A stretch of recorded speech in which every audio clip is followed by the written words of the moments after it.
tsinan nan mutumin nan sahabi ya samu sabon gidan rediyo sai caccakar mu yake yi. Ina nufin cikin da ke jikina naka ne. Ni ina ganin dama ɗaya ce kawai ta rike. Ba na so in ji wata dama. Mu yi da abin da za mu yi a nemi su fagulu a manne bakin shi. Ka san kai waye kuwa? Kuma kai dan waye? Mu ke da kuɗi. Haka zalika mulki a hannunmu yake.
ai shi kenan ma yanzu ka auna arziki wannan saran da ka sha da ka zama tarihi.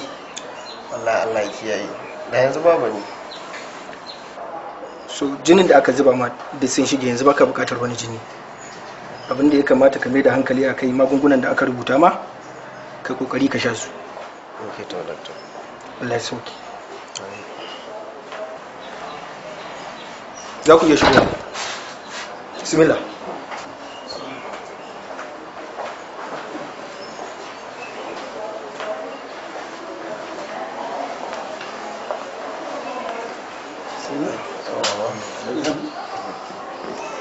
Kawai na wuni? Na wuni lafiya? Ya mai jikin? Allah ya bashi afuwa. Sannu sahabi ya jikin? Jiki alhamdulillah. Ya ma dan yi sauki. Ni da aka kawo ni ranga-ranga. Amma yanzu ina dan motsi, ina dan iya wasu abubuwan. Ba malam. Kai dai kawai kawo da arziki. Saran da yamma da ya sai su ai da zaki ma ka faɗa. Kuma sahabi duk wannan malaka ko laifin ka ne kawai. Shegen su ke ya maka wannan kowa ba. In nan ga magana na gargaɗe ka. Kace to ka ce ne mutum da ne. Kai ga dan zamani. To ga abin zamani ya kuma Allah ma ya taimake ka da abu yana haka. Da malam baka shi da kuwa. Haba malam. Anan din ma sai kai magana? Baba sai hakuri. Sha'anin aiki ne. Shi aiki irin wannan haka ya gada kuma sai an faɗi gaskiya ne wani lokaci gwamnati take sanin halin da talaka yake ciki domin warware mai matsalolin da yake ciki. Kuma da irin masu jajircewa kamar sahabin ne irin wannan gaskiyar take fitowa da in ba a faɗe ta ba gwamnati ba ta san halin da talaka yake ciki ba. Haka ne.